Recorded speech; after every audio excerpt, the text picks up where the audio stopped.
Hello, നമസ്കാരം. ഞാനിപ്പം ഈ വീഡിയോ ഇട്ടത് ഈ മാലയെക്കുറിച്ച് പറയാൻ വേണ്ടിയിട്ടാണ് കേട്ടോ. ഈ മാല പിന്നെ എനിക്ക് കിട്ടിയത് എൻ്റെ FB ഫ്രണ്ടാണ്. എനിക്ക് പേര് ഓർമ്മയില്ല. അതിലുപരി എൻ്റെ ചേച്ചിയുടെ സുഹൃത്തും FB ഫ്രണ്ടും FBയിലൊക്കെ തന്നെ ഒരു സൗഹൃദമാണ്. അപ്പോൾ ആ സുഹൃത്തും അദ്ദേഹത്തിൻ്റെ പേരെനിക്ക് വിട്ടുപോയി. കണ്ണൻ എന്നാണോ അങ്ങനെ എന്തോ, കണ്ണനായരാണെന്ന് തോന്നുന്നു. കണ്ണൻ അങ്ങനെ ആയിരിക്കണം. അദ്ദേഹം എനിക്ക് അസുഖമാണെന്ന് അറിഞ്ഞ് 2025 ജനുവരി മാസം, അതായത് ആ ഫസ്റ്റ് ടൈമിൽ അങ്ങോട്ടും ഡ്രൈവിങ്ങിലാണ്. അതാണ് സാമിയെ ചേർന്നയ്യപ്പ. അപ്പം 25 ആ ഫസ്റ്റ് മന്തിൽ ഞാൻ റേഡിയേഷൻ്റെ സമയത്ത് ഫസ്റ്റ്, അപ്പോഴാണല്ലോ എൻ്റെ ചേച്ചി കൂടെ ഉണ്ടായിരുന്നത്. ആ ഒരു 9 ദിവസമാണ് ചേച്ചി എൻ്റെ കൂടെ ഉണ്ടായിരുന്നത് ക്യാൻസർ ജേണിയുടെ സമയത്ത്. അപ്പോൾ ആ സമയത്ത് അദ്ദേഹം ശബരിമലയിൽ പോയപ്പോൾ തിരുവാഭരണത്തോടൊപ്പം ഈ മാലയുമായി പൂജിച്ച്, അപ്പം ആ ശബരിമലയിൽ പോയി അവിടെ ശബരിമല അങ്ങനെ എന്തൊക്കെ പൂജ കഴിഞ്ഞ് എനിക്ക് കൊണ്ടുതന്ന മാലയാണ്. ചേച്ചിയുടെ കൈവശം കൊടുത്തിട്ട് എനിക്ക് പോകാൻ പറ്റില്ല. അപ്പം ഈ മാല ലേഖയ്ക്ക് വേണ്ടിയിട്ടാണ് പൂജിച്ചതാണെന്നൊക്കെ പറഞ്ഞ് അങ്ങനെ എനിക്ക് തന്നൊരു മാലയാണ്. അപ്പം അമ്പേട്ടൻ ഇപ്പോൾ സ്വാമിയെ സമയത്ത് എന്നോട് പറഞ്ഞു ഇത് എടുത്ത് ധരിക്കൂ എന്ന് പറഞ്ഞിട്ട് ഞാൻ ഇട്ടതാണ്. അതുപോലെ ഈ ഒരു ചരട് മാത്തിൽ വടശ്ശേരി അയ്യപ്പ ക്ഷേത്രത്തിൽ നിന്നല്ലേ പോയിട്ടാണ്. അയ്യപ്പ ക്ഷേത്രത്തിൽ നിന്ന് എനിക്ക് പൂജിച്ച് തന്ന മാലയാണ്. അപ്പം ഞാനും വ്രതത്തിലാണ്. എനിക്ക് പോകാൻ പറ്റില്ലെങ്കിലും വ്രതം എടുക്കുന്നതിൽ തെറ്റില്ലല്ലോ. അങ്ങനെ ഞാനും വ്രതത്തിലാണ്. അങ്ങനെ എനിക്കത് ഭയങ്കര സന്തോഷമാണ്. എനിക്ക് മാല ഇടാൻ കഴിഞ്ഞതും ഇങ്ങനെ എനിക്ക് പോകാൻ പറ്റിയില്ല. അവിടം വരെ എത്തിയൊരു മാല എൻ്റെ കഴുത്തിലല്ലേ പൂച്ചേറ്റിയ മാല. അദ്ദേഹത്തിന് ഭയങ്കര വെയിറ്റാണിത്, ഭയങ്കര വെയിറ്റാണ്. കണ്ടില്ലേ ഇങ്ങനെ തൂങ്ങുമ്പോൾ അങ്ങനെ എന്തോ ഒരു എന്താണെന്ന് സ്ഫടികമാല എന്തോ ആണ്. ഭയങ്കര കുറച്ച് കോസ്റ്റ്ലി ആണെന്ന് തോന്നുന്നു അല്ലേ പോട്ടാ. നല്ല കുറച്ച് കോസ്റ്റ്ലി കൂടിയാണെന്ന് തോന്നുന്നു. എനിക്ക് ഭയങ്കര ഞാൻ എന്നോടൊപ്പം ഞാൻ എൻ്റെ ബാഗിൽ തന്നെ സൂക്ഷിക്കുന്ന മാലയാണ്. ഇപ്പോൾ അമ്പേട്ടിൻ്റെ അടുത്താണ് ഞാൻ പറഞ്ഞപ്പോൾ ഞാൻ എടുത്തണിഞ്ഞു. നിങ്ങളെ അറിയിക്കണമെന്ന് കരുതിയിട്ട് പറഞ്ഞതാണെന്ന് തോന്നുന്നു. എന്തായാലും ഇത് എനിക്ക് ഏൽപ്പിച്ചു തന്ന ആ സഹോദരന് ഒരുപാട് നന്ദി. സഹോദരി ഞാൻ പോകുന്നത് കണ്ണൂർ BMHലേക്കാണ്. ഇഞ്ചക്ഷൻ എടുക്കാൻ വേണ്ടി പോവുകയാണ്. ഞാനിപ്പോൾ ഭയങ്കര ചിരിച്ച് സംസാരിക്കുന്നുണ്ടെങ്കിലും എനിക്ക് ഭയങ്കര ബോണിനും കാലിനും നടുവിനും അങ്ങനെ ഒരുപാട് പ്രശ്നങ്ങളും പരിവട്ടങ്ങളാണ്. എന്നാലും ചിരിക്കണമല്ലോ, അതാണ് ഞാൻ ചിരിച്ചുകൊണ്ടിരിക്കുന്നത്. അപ്പം നല്ല ബലം കൊടുക്കുന്ന ഇഞ്ചക്ഷൻ എടുക്കാൻ പോകും. അതന്നെ. അപ്പോൾ ഇഞ്ചക്ഷൻ എടുത്തിട്ട് വരണം. എനിക്ക് ഇഞ്ചക്ഷൻ എന്ന് പറയുമ്പോൾ എനിക്ക് എല്ലാം എടുത്തു. ഇഞ്ചക്ഷനും ഗുളികയൊന്നും എനിക്കിപ്പോൾ ഇങ്ങനെ ഭയങ്കര ബുദ്ധിമുട്ടാണ്. ഇഞ്ചക്ഷനും ഗുളികയൊക്കെ കഴിക്കാൻ വേണ്ടിയിട്ട്. ഇഞ്ചക്ഷൻ എന്താണ് കോഴിനെ അങ്ങനെ പിടിച്ചൊരു പ്രാവിനെ പിടിച്ചിട്ടൊരു പെട്ടി പോന്നു. അയാൾ നോക്കുന്നുണ്ട്. അപ്പോൾ നമ്മൾ കണ്ണൂരേക്ക് പോയിക്കൊണ്ടിരിക്കുവാണ്. എന്തായാലും ഇഞ്ചക്ഷൻ എടുക്കാതെ വയ്യല്ലോ. ടാബ്ലറ്റ് കഴിക്കാതെ വയ്യല്ലോ. ഈ ഒരു ജീവിതം എനിക്ക് ഇങ്ങനെയാണ് ദൈവം തന്നെങ്കിൽ ആ ജീവിതം കൊണ്ട് അതിലെന്താണ് സന്തോഷിക്കാൻ പറ്റുകയെന്ന് എഴുതിയിട്ട് സന്തോഷിച്ചു അല്ലേ പോട്ടാ. അങ്ങനെയല്ലേ ചെയ്യേണ്ടത്. ഇപ്പം എനിക്ക് കുറച്ച് ഒരു ദുരിതം തന്നെയാണ്. ഞാൻ ഒരിക്കലും പ്രതീക്ഷിക്കാത്ത ഒരു വഴിയാണ് എനിക്കിപ്പോൾ കിട്ടിയേക്കുന്നത്. ഒരു ക്യാൻസർ ലൈഫ് എന്ന് പറഞ്ഞാൽ എൻ്റെ സ്വപ്നത്തെ പോലെ ഞാൻ ചിന്തിച്ചിട്ടോ എനിക്ക് ഒരിക്കലും അങ്ങനെ വരില്ല എന്ന് വിശ്വസിച്ച ഒരാളാണ് ഞാൻ. കാരണം ഞാൻ ഭയങ്കര പെർഫെക്റ്റ് ലൈഫ് കൊണ്ടുപോകുന്ന ആളാണ്. ഭയങ്കര എക്സസൈസ് ചെയ്യും, എല്ലാം പെർഫെക്റ്റ് ആയിട്ട് പോകുന്ന എനിക്കാണ് ഇപ്പോൾ ഈ പറ്റിയത്. അപ്പോൾ ഞാൻ വിചാരിച്ചു അതെപ്പോഴും പറഞ്ഞ് നമ്മൾ കരഞ്ഞുകൊണ്ടിരിക്കുന്നതിന് പകരം അതിൽ എന്ത് സന്തോഷമാണ് കാണാൻ പറ്റുക. അപ്പം ഞാൻ അമ്പേട്ടനോട് ഞാൻ പറഞ്ഞിട്ടുണ്ടായിരുന്നു, അമ്പേട്ടാ എനിക്ക് സിനിമ ചെയ്യണം. ഞാൻ തിരക്കഥ എഴുതി 2 സിനിമ ഞാൻ തിരക്കഥ എഴുതി. 3ാമത് എനിക്ക് ഡയറക്റ്റ് ചെയ്യണം. നിങ്ങൾക്ക് ചിലപ്പോൾ കേൾക്കുന്നവർ വലിയ അധിക പ്രസംഗമാണെന്നൊക്കെ ചിന്തിക്കുന്നുണ്ടാകും. പക്ഷേ അതെ, ഒരു സിനിമ ഓൾറെഡി ഒരു സിനിമ ഇതിന് മുമ്പേ ചെയ്യാൻ വേണ്ടിയിട്ട് നമ്മള് സംസാരിച്ച് അല്ലേ ചാക്കോച്ചൻ എനിക്ക് ആ ക്യാരക്ടർ ചെയ്യാൻ ധൈര്യമില്ലാത്തൊരു സംഭവമാണ്. പക്ഷെ അതിനുശേഷം പുള്ളിക്കാരൻ ഞാൻ അതിനുശേഷം ചെയ്തു. പിന്നെ അങ്ങനെ സംസാരിച്ചത് പിന്നെ ആ പ്രൊജക്ട് തന്നെ നമ്മൾ അന്ന് മാറ്റി വെച്ചു. പിന്നെ തമിഴിലേക്ക് കുറച്ച് കാര്യങ്ങളൊക്കെ പ്ലാൻ ചെയ്തു അല്ലേ. സൂര്യക്ക് പറ്റുന്ന ഒരു കൺസെപ്റ്റ് ചെയ്തിട്ട് അതേ വേഷം അതേ കഥ തന്നെയാണ് ഇപ്പൊ നമ്മളൊരു നടനോട് സംസാരിച്ചു. ആഫ്റ്റർ 2 months നമ്മൾ കഥ പറയാൻ പോവാണ്. 2 മാസമായിട്ട് സമയം ചോദിച്ചിട്ടുണ്ട് ആ വ്യക്തി. ഭയങ്കര സന്തോഷത്തിലാണ് കേട്ടോ. അതെ, സ്ക്രിപ്റ്റ് തീർക്കാനുള്ള 2 മാസം സമയം കൂടി ഞാൻ നെക്സ്റ്റ് വീക്ക് മുതൽ എനിക്കൊരു കൊളാബ് ചെയ്ത് കൊടുക്കാണ്ട് അത് ചെയ്ത് കൊടുത്തില്ല അമ്പേട്ട. ഒരു കൊളാബ് ചെയ്ത് കൊടുക്കുന്നത് ചെയ്ത് കൊടുത്തിട്ട് അമ്പേട്ട ഒരു ആഡിന്റെ ഷൂട്ട് അത് മാർച്ച് മാസമാണല്ലേ. ഇംബെക്സിന്റെ ഒരു വർക്ക് അവർ പറഞ്ഞിട്ടുണ്ടായിരുന്നു, അതും ചെയ്യാനുണ്ട്. അപ്പം എന്തായാലും ഈ ഒരു അതിന് 2 മാസം ആകുമ്പോഴത്തേക്ക് ഞാൻ എല്ലാം സ്ക്രിപ്റ്റ് ഒന്നും കൂടി എനിക്ക് എഴുതണം. കാരണം ഞാൻ അന്ന് മാമുക്കോയനൊക്കെ ആയിരുന്നു ഫസ്റ്റ് ഞാൻ വിചാരിച്ചിട്ട് ഞാൻ എഴുതിയിട്ടുണ്ടായിരുന്നത്. അതൊക്കെ നമുക്കിനി എല്ലാം ഒന്ന് പിന്നെ കുറച്ചും കൂടി നമ്മളെ കാലഘട്ടം കുറച്ചും കൂടി നീങ്ങനെ, അപ്പം അതിനനുസരിച്ച് ഒന്ന് മാറ്റിയിട്ട് 2 മാസം കഴിഞ്ഞത് ഇപ്പം വിളിച്ച് സംസാരിച്ച് വെച്ചതേ ഉള്ളൂ. ഭയങ്കര സന്തോഷമാണ്. അപ്പോൾ കഥ പറയുമ്പോൾ എന്തായാലും ഈ ഒരു വർഷം 2026 ഞങ്ങൾക്കുള്ളതാവട്ടെ അല്ലേ അമ്പേട്ടാ. സിനിമ നമുക്ക് ചെയ്യണം, എന്തായാലും ചെയ്തിരിക്കും. അപ്പോൾ ഞാൻ പറഞ്ഞു വരുന്നത്, ഉള്ള സമയം നമുക്ക് ദൈവം ജീവിതം തരുന്ന സമയത്ത് നമുക്ക് പറ്റുന്ന രീതിയിൽ നമ്മൾ സന്തോഷം ഉണ്ടാക്കിയെടുത്ത്, കരച്ചിൽ വരുമ്പോൾ ഞാൻ കരയും. നിങ്ങൾ മുമ്പ് കരയുന്നില്ലാതേ ഉള്ളൂ. കരച്ചിൽ വരുമ്പോൾ ഞാൻ കരയും, സന്തോഷം വരുമ്പോൾ ഞാൻ പോട്ടെ കരച്ചിൽ വരുമ്പോൾ ഞാൻ ഭയങ്കരമായിട്ട് കരയും. അപ്പം സന്തോഷം വരുമ്പോൾ ഞാൻ സന്തോഷിക്കും. എൻ്റെ മുഖത്ത് ഇത്ര പ്രസന്നത ഈ റോസ് കളറിൻ്റെ റിഫ്ലക്ഷനാണ് കേട്ടോ. നല്ല രസമുണ്ട്, അത് മുഖം നല്ല രസമുണ്ട്, റോസി ആയിട്ടുണ്ട്. അത് കുപ്പായത്തിൻ്റെ ഞാനിട്ട ടോപ്പിൻ്റെ പിന്നെ എന്താ പറയുക ഒരു റിഫ്ലക്ഷനാണ്, നല്ല രസമുണ്ടല്ലേ.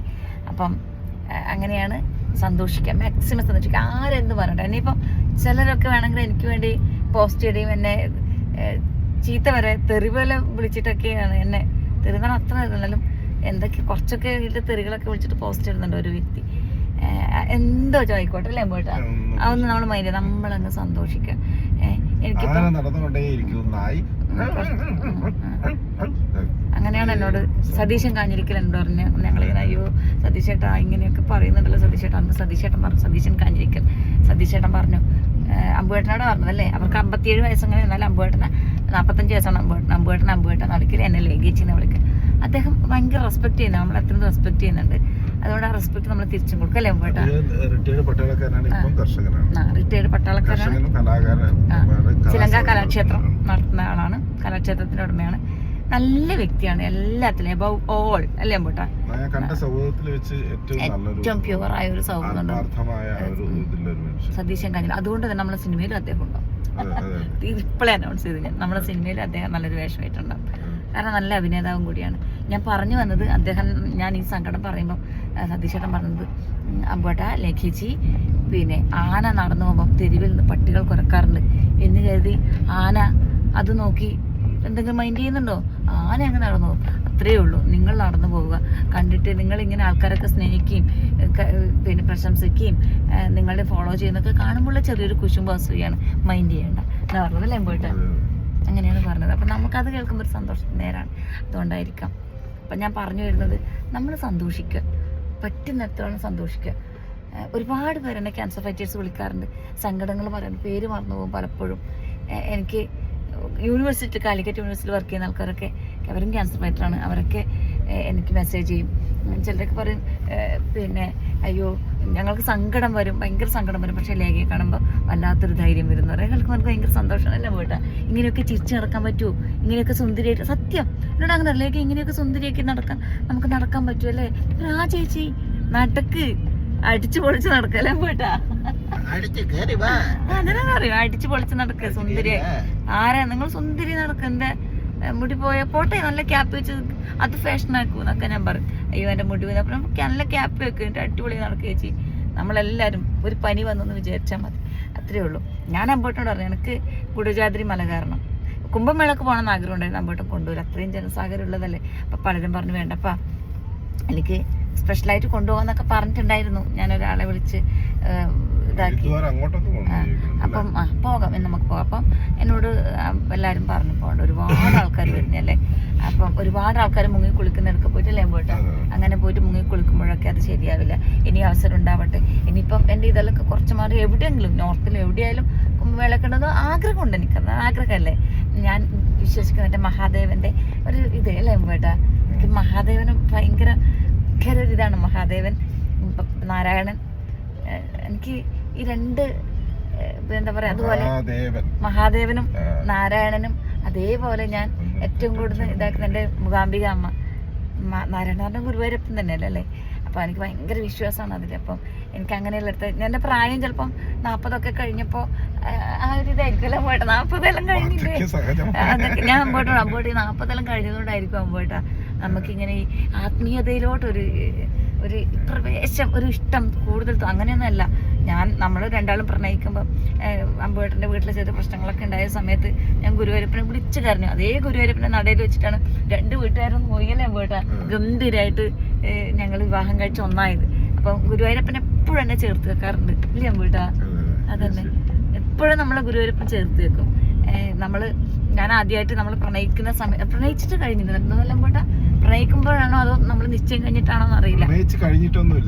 പ്രണയിച്ച് കഴിഞ്ഞിട്ട് മീൻസ് അതെ, അത് ഇപ്പോഴും ഉണ്ട്. പ്രണയം എന്ന് പറഞ്ഞൊരു ഭാവമാണല്ലോ അല്ലേ അമ്പോട്ട? അപ്പം ഒരു മനോഹരമായ ഭാവമാണ് പ്രണയം. അതുകൊണ്ടാണ് എനിക്ക് രാധാകൃഷ്ണനെ അത്ര ഇഷ്ടം. അതൊരു ഭയങ്കരമാണ്. പ്രണയം എന്ന് പറഞ്ഞൊരു മനോഹരമായ ഭാവമാണ്. അതന്നെ, ഞാൻ അമ്പോട്ട നമ്മൾ രാധാകൃഷ്ണന്മാരാണ് അമ്പോട്ടാന്ന് ഞാൻ പറയും. എത്ര തല്ലിയാലും ബിരിയാണി. പിന്നെയും ഇപ്പൊ ഈ ഭൂമിനെ ഇപ്പം എന്താ പറയാ, ഒരു ബോംബ് വെച്ച് പൊട്ടിത്തെറിപ്പിക്കാൻ ആർക്കും ആവില്ലല്ലോ. എത്ര പൊട്ടിത്തെറിച്ചാലും വീണ്ടും അത് ഭൂമിയിലേക്ക് തന്നെ എല്ലാം കൂടി ഒന്നാകുമല്ലോ അമ്പോട്ട? അതുപോലെയാണ് ഇല്ലേ? അങ്ങനെയല്ലേ ഗുരുത്വാകർഷണം, ഗ്രാവിറ്റി ഉണ്ട്. അപ്പൊ അതുപോലെ ഞാൻ അമ്പോട്ടിനോട് നമ്മൾ രാധാകൃഷ്ണനാണ് അമ്പോട്ട്. എത്ര ഭാര്യമാരെ രാധയും കൃഷ്ണ രാധാകൃഷ്ണന്മാരായി നിൽക്കുക. ഭാര്യയുടെ സ്ഥാനം കൊടുക്കുകയും ചെയ്യും. പ്രണയത്തില് രാധാകൃഷ്ണ പ്രണയം പോലെയുള്ള ഭയങ്കര ഫീലിംഗ് കൊടുക്കുക. ഞാനങ്ങനെ, എനിക്കങ്ങനെ, അതുകൊണ്ട് എനിക്ക് പ്രണയത്തിന്റെ പിന്നെ രാജാവായ പ്രണയത്തിന്റെ എന്താ പറയാ ഒരു ടീച്ചറായ കൃഷ്ണനെ എനിക്ക് ഭയങ്കര ഇഷ്ടമാണ്. അത് കൃഷ്ണഭക്തിയാണ് ഞാൻ. പ്രണയത്തിന്റെ ഭാവത്തിൽ എനിക്ക് കൃഷ്ണനെ ഭയങ്കര ഇഷ്ടം. അതുകൊണ്ട് തന്നെ എനിക്ക് പ്രണയം ഉണ്ടാകുന്ന സമയത്ത് ഞാൻ ഏറ്റവും വിളിച്ചു കയറുന്നത് ഗുരുവായൂരപ്പനെയാണ്. അതുകൊണ്ട് ഗുരുവായൂരപ്പൻ എന്നെ മാടി വിളിച്ച് ഗുരുവായൂരപ്പൻ്റെ നടയിൽ വെച്ചിട്ട്, എനിക്കൊന്നും എൻ്റെ കുടുംബത്തിലാരും ഗുരുവായൂർ സന്നിധിയിൽ കല്യാണം കഴിച്ചിട്ടുണ്ടാകും പോയിട്ടില്ല. ഇല്ല അല്ലേ? എൻ്റെ കുടുംബത്തിൽ ഗുരുവായൂരപ്പൻ്റെ സന്നിധിയിൽ വെച്ച് കഴിച്ചിട്ടില്ല എന്നാണ് എനിക്ക് തോന്നുന്നത്. വിവാഹം കഴിച്ചിട്ട് എനിക്ക് ഒരു ഭാഗ്യം ഉണ്ടായി. 2 കുടുംബവും പോയി അവിടെ നല്ല ഗംഭീരമായി നല്ല ഹോട്ടലിൽ റൂമൊക്കെ എടുത്ത് എല്ലാവരും നല്ല രീതിയിൽ വിവാഹം ഇന്ന് ഞങ്ങൾ അനുഗ്രഹിച്ച് വിവാഹം കഴിച്ചു വന്നു. ഞാൻ പറഞ്ഞു വന്നത്, എനിക്ക് കൃഷ്ണന്റെ പിറന്നാൾ ദിവസം മറ്റേ കലം പൊട്ടിച്ച് വെണ്ണ കുടിക്കുന്നതിന് പകരം അതിനകത്ത് ദുഷ്ട ശത്രുക്കൾ ചേർത്ത വിഷം, കാളകൂടെ വിഷം കുടിക്കേണ്ടി വന്ന ഒരു അവസ്ഥ ഉണ്ടായിട്ടുണ്ട് കൃഷ്ണന്.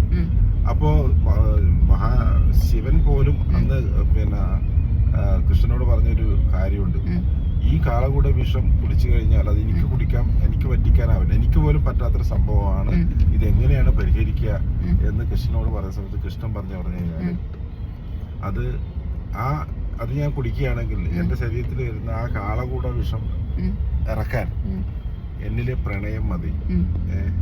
രാധയായിട്ടുള്ള ആ പ്രണയത്തിലൂടെ എന്നെ നശിപ്പിക്കും, ശ്രീകൃഷ്ണനെ തന്നെ നശിപ്പിക്കും. അത് ദൈവം തന്നെ പറഞ്ഞതാണ്.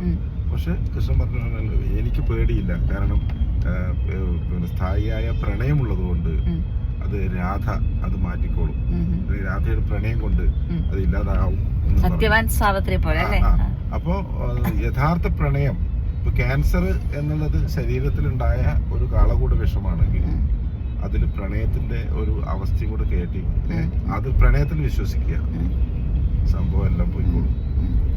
പ്രണയം എന്ന് പറഞ്ഞാൽ നമ്മുടെ നിർമ്മലമായ സ്നേഹത്തെയാണ് പറയുന്നത്. അത് അച്ഛനും അമ്മയാവാം, മക്കളോടാവാം, എല്ലാം ആ നിർമ്മലമായൊരു സ്നേഹം അത് ഉണ്ടെങ്കിൽ എല്ലാം മാറിപ്പോ. സ്നേഹമാണ് അഖിലസാരമൊഴിയിൽ എന്ന് പറയുന്നില്ല അല്ലേ പോയിട്ടാ? സ്നേഹമാണ് ഉണ്ണി അഖിലസാരമൊഴി. ഏറ്റവും പ്രധാനം സ്നേഹമാണ്, പ്രണയമാണ്. ഞാൻ പറഞ്ഞത് എനിക്ക് ഏറ്റവും പ്രിയപ്പെട്ട എൻ്റെ മഹാദേവൻ, നാരായണൻ, അതുപോലെ മൂകാംബിക ദേവി, പാർവതി തന്നെയാണ് മഹാലക്ഷ്മി അല്ലേ പോയിട്ടാ? സരസ്വതി എനിക്ക് ഭയങ്കര പ്രിയമുണ്ട്. എനിക്ക് മൂകാംബികയിൽ പോകാം, ഗുരുവായൂർ പോകാം, മഹാദേവനോട് എനിക്ക് ഭയങ്കര കുംഭമേള എനിക്ക് കേരളത്തിൽ വന്നപ്പോൾ എനിക്ക് എന്തൊരു സന്തോഷം. ചീറും സർപ്പങ്ങൾ കറ്റച്ചടമുടിയിടയിൽ ഭംഗി തിങ്ങുന്ന തിങ്കൾ കീറും വാനേറുമേറും കനലരി പൊരിയും കമനെ ചുട്ട കണ്ണും ഏറുന്തേൻ ചീന്തിടും ചെന്തളിരൊളി തിരളും ചുണ്ടുമാ ഭക്തരോടുൾക്കൂറും കാരുണ്യവും പൂണ്ടൊരു തിരുമുഖവും കാണണം ദേവശംഭോ. ശംഭോ മഹാദേവ. അപ്പൊ ഇപ്പൊ ഞാൻ എന്തായാലും നമ്മൾ ഇതിന് പോവുകയാണ്, ഇഞ്ചക്ഷൻ എടുക്കാൻ പോവുകയാണ്. ഇതിപ്പം ഏതായാലും ഇത്തിരി സമയമായതുകൊണ്ട് എനിക്ക് എന്തായാലും യൂട്യൂബിൽ ഒരു വീഡിയോ ആയി ഇത്തിരി സംസാരിച്ചതുകൊണ്ട് അപ്പം ഇപ്പം അപ്ലോഡ് ചെയ്യാൻ പറ്റുമെന്ന് അറിയില്ല. എന്തായാലും ഒരു ഷോർട്ട് വീഡിയോ ഒക്കെ എടുത്തിടണം. Thank you. കാണുന്നവരൊക്കെ, ആദ്യമായിട്ട് കാണുന്നവർ എൻ്റെ എൻ്റെ ചാനൽ സബ്സ്ക്രൈബ് ചെയ്യാൻ മറക്കരുത്. ഫേസ്ബുക്കിലാണ് എങ്കിൽ ഫോളോ ചെയ്യാനും മറക്കരുത്. Thank you every one. എനിക്ക് 2500 ഫോളോവേഴ്സായി. സന്തോഷം. ഞാൻ പോയിട്ട്